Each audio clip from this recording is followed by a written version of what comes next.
안녕하세요. LGCNS의 론치센터에서 데브옵스 엔지니어로 일하고 있는 해나입니다. 오늘은 CI/CD를 통해 쿠버네티스에 배포할 때 kubectl apply 명령어를 통해 배포하는 방법과 헬름 차트를 통해 배포하는 방법에 대해 비교해보는 시간을 가지고자 합니다. 오늘 설명드릴 부분은 크게 세 가지입니다. 첫 번째로는 파이프라인을 통해 어플리케이션에 배포하는 전체적인 흐름에 대해 간략하게 알아보고, 두 번째로는 쿠버네티스에 배포하는 부분에 대해 상세하게 코드 레벨로 설명드릴 예정입니다. 그리고 마지막으로 쿠버네티스의 배포 시 헬름 차트를 통해 배포하는 부분에 대해 추가로 알아보면서 두 번째 부분에 설명드렸던 쿠버네티스에 그냥 배포하는 방법과 헬름 차트로 배포하는 부분에 대한 차이점을 비교해 보려 합니다. 파이프라인의 전체적인 배포 흐름에 대해 우선 알아보겠습니다. 참고로 이번 영상의 경우 CI/CD 툴로는 깃랩과 깃랩 러너를 사용했고요. 리액트 앱을 바이트라는 빌드 툴을 사용하여 엔진엑스 컨테이너 이미지로 생성한 후 ECR에 업로드하고 이를 EKS에 배포하는 코드를 기반으로 제작되었습니다. 코드는 전체의 코드가 오픈되어 있는 건 아니고 키워드 위주로 작성되었다는 점을 참고하시기 바랍니다. 배포를 진행할 때 제일 먼저 필요한 부분은 어플리케이션 빌드 단계입니다.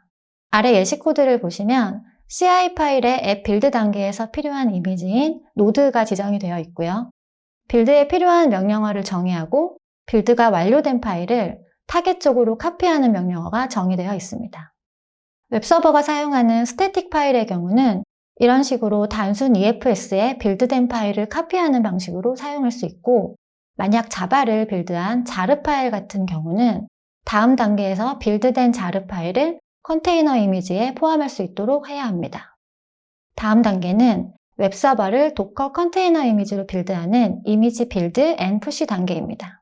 도커 로그인을 위해 AWS CLI 명령어가 필요하므로 AWS CLI를 설치해주는 단계가 진행이 되고요. 이후 도커 빌드 명령어를 통해 컨테이너를 생성해주고 푸시 명령어로 ECR에 업로드를 합니다. 도커 파일은 지금 화면에는 생략이 되어 있는데 엔진엑스 같은 이미지로 적절한 도커 파일을 작성하시면 되겠습니다. 마지막으로 디플로이 단계에서는 EKS에 필요한 이미지를 배포하고 배포 관련된 설정을 진행하는 단계로 마무리됩니다. 이 EKS에 배포하는 부분에 대해서는 뒤에서 생생히 다뤄보도록 하겠습니다. 앞에 설명드린 부분을 그림으로 설명드리면, 우선 개발자가 레파지토리에 소스코드 푸시를 진행을 하면 깃랩 러너에서 소스코드 체크아웃이 이루어집니다. 이후 깃랩 러너에서 CI 파일에 정의된 대로 어플리케이션 빌드와 이미지 빌드가 이루어지고 생성된 이미지는 ECR에 푸시됩니다. 그리고 마지막으로 해당 이미지로 EKS에 디플로이가 됩니다. 그럼 EKS, 즉 쿠버네티스에 배포되는 부분을 이해하기 위해서는 쿠버네티스의 구조에 대해 간략하게 이해하실 필요가 있는데요. 쿠버네티스는 내가 만든 이미지를 파드로 띄워주고 배포 정책을 세워주는 디플로이먼트와 이 파드를 외부에 서비스할 수 있게 해주는 서비스, 그리고 이 서비스를 도메인 같은 서비스와 연결해주는 인그레스 부분이 있습니다. 다음 장에서 각 단계별로 상세하게 알아보도록 하겠습니다. 우선 디플로이먼트입니다. 쿠버네티스는 오른쪽과 같은 야물 파일을 만들어서 kubectl apply라는 명령어로 해당 야물 파일을 적용하도록 되어 있습니다. 디플로이먼트 단계는 파드와 관련된 부분을 정의하는 단계다 라고 이해하시면 편할 것 같아요. 오른쪽에 야물 파일을 보시면 kind에 이건 디플로이먼트다 라고 정의를 해줬고요. 이후 배포할 파드의 개수가 몇 개인지 리플리카 개수를 지정해 주었습니다. 그리고 이미지라고 되어 있는 부분에 앞에 빌드 단계에서 푸시한 이미지를 지정을 해주었고, CPU, 메모리 등 배포된 파드가 사용할 리소스를 정의하는 등 디플로이먼트에서는 파드 배포와 관련된 부분을 정의해 놓았다라고 이해하시면 됩니다. 다음은 서비스 단계입니다. 서비스는 그림에서 보시면 딱 중간에 위치해 있는데요. 이 그림처럼 서비스는 중간자로서 두 가지 역할을 합니다. 하나는 앞에서 생성한 파드는 외부에 노출되기 위한 어떠한 설정도 없기 때문에 그림과 같이 서비스라는 걸 생성해서 이 서비스를 통해 외부에서 접근이 가능해지게 됩니다. 또한 서비스는 들어온 요청에 대해 앞서 디플로이먼트에서 지정한 리플리카 개수만큼 파드들이 생성되게 되는데요. 이 파드들의 로드 밸런서 역할도 담당하게 됩니다. 서비스를 외부로 노출하기 위해서는 총 3가지 타입 중에 고를 수 있는데요. 여기서는 클러스터 IP 타입으로 지정을 했습니다. 클러스터 IP는 쿠버네티스의 매니지먼트 IP를 할당하겠다는 의미로 관리를 위한 IP는 할당이 되지만 실제 엔드 유저가 접속을 하기 위한 용도로는 사용이 안 됩니다. 그럼에도 불구하고 이 타입을 선택한 이유는 뒤에서 설명드릴 인그레스를 통해 서비스를 노출하기 위해서입니다. 서비스 타입 3가지 중 나머지 2가지는 노드포트 타입과 로드 밸런서 타입이 있습니다. 노드포트 타입으로 선택할 경우에는 파드가 속해 있는 워커노드의 IP 뒤에 타겟 포트로 지정한 포트를 통해 해당 파드로 외부 엔드 유저가 접속이 가능해집니다. 그리고 나머지 하나인 로드 밸런스 타입으로 선택을 할 경우 AWS 또는 GCP 등의 클라우드사에서 제공하는 로드 밸런서를 통해 서비스를 하겠다는 의미로 실제 로드 밸런서가 생성이 됩니다. 만약 온프레미스의 쿠버네티스의 서비스를 로드 밸런서 타입으로 생성을 하겠다면 실제 L4 스위치 같은 로드 밸런서가 있어야 합니다. 이 2가지 서비스 타입으로도 외부에 서비스가 가능하지만 IP 방식으로만 서비스가 가능하고 또 도메인 라우팅이 불가하다는 제약사항이 있습니다. 그래서 이 영상의 예시에서는 서비스 타입으로 클러스터 IP 타입을 선택하고 뒤에 인그레스를 통해 실제 엔드 유저에 노출하는 방식을 택했습니다. 그럼 마지막으로 인그레스 단계입니다. 인그레스 생성 시 클라우드 자원의 ALB가 사용이 되며 앞서 배포한 서비스를 엔드 유저에게 도메인 방식으로 접속할 수 있게 해줍니다. 예를 들어 왼쪽에 fe.hena.be로 접속이 들어오면 fe.라는 이름의 서비스로 라우팅을 해주고 be.hena.be로 접속이 들어오면 be.라는 이름의 서비스로 라우팅이 되도록 라우팅 역할도 하게 됩니다. 즉 L7 스위치 역할을 한다고 이해하시면 편할 것 같아요.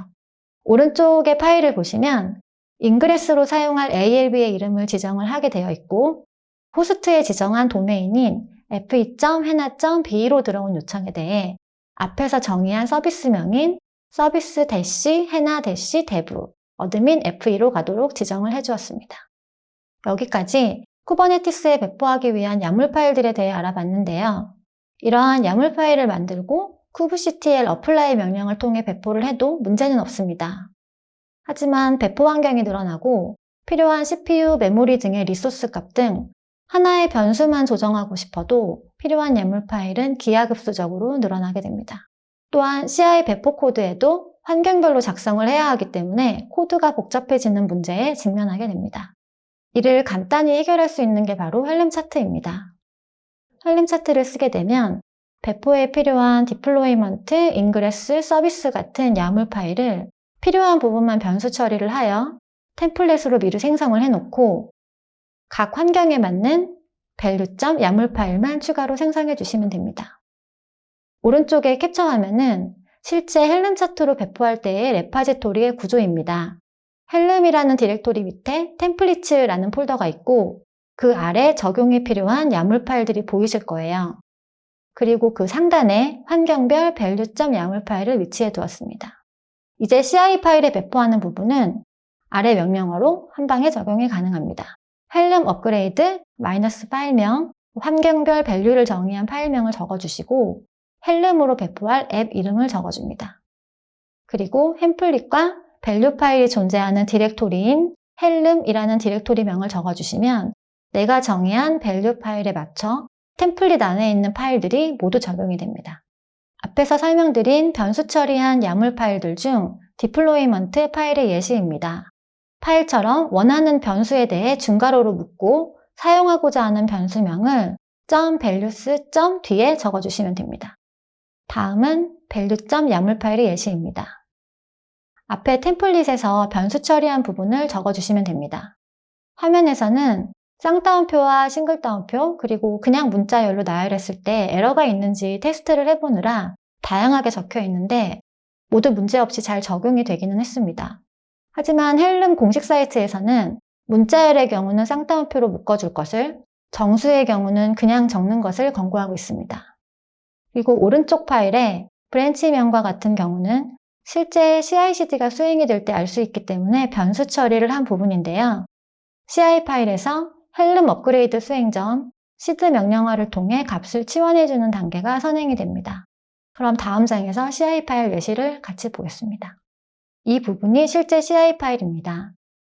헬름을 수행하기 위해서는 헬름 CLI를 설치해줘야 하는데요. 저 같은 경우는 디플로이 스테이지에 사용되는 이미지를 헬름 kubectl 이미지로 지정해 줌으로써 별도의 설치 없이 바로 헬름 명령어를 사용할 수 있게 해주었습니다. 엔터프라이즈 운영 환경에서는 GitLab CI에서 수행되는 이미지를 사전에 커스터마이징해서 등록해 놓고 사용하시는 곳이 있을 텐데요. 그럴 때는 해당 이미지에 헬름 CLI를 미리 설치해 주시면 됩니다. 다시 CI 파일을 살펴보면 스크립트 부분에 파이프라인이 수행될 때 알 수 있는 브랜치명과 버전명 같은 시드 명령어로 간단히 치환을 해서 밸류와 차트 파일에 최종적으로 반영을 해주고 헬름 업그레이드 파일을 수행해주면 쿠버네티스 배포가 간단한 명령 몇 줄로 완료가 됩니다. 결론적으로 쿠버네티스에 그냥 YAML 파일을 적용하여 배포하는 것을 헬름 차트를 통해 배포하면 생성해야 하는 YAML 파일의 개수도 줄어들 뿐 아니라 화면에서 보는 것과 같이 CI 파이프라인 파일도 훨씬 간단하게 구현이 가능하고 코드의 재사용성이 높아지는 것을 확인하실 수 있습니다. 이 외에도 헬름 차트를 사용하게 되면 손쉽게 롤백이 가능해지고 아르고 CG 같은 배포 툴과의 연동을 통해 쿠버네티스의 활용도가 높아진다는 다양한 장점이 있습니다. 전 세계적으로 쿠버네티스의 인기가 높아지면서 헬름 차트, 아르고 CG 같은 여러 쿠버네티스와 관련된 오픈소스 툴들이 많아지고 있고 일부 툴들은 한번 사용해보기 시작하면 사용하기 이전으로 돌아갈 수 없을 정도로 편리함과 안정성을 제공해주고 있습니다.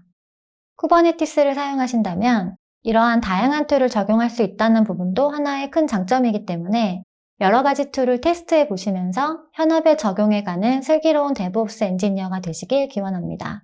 그럼 여기서 영상 마무리하도록 하겠습니다.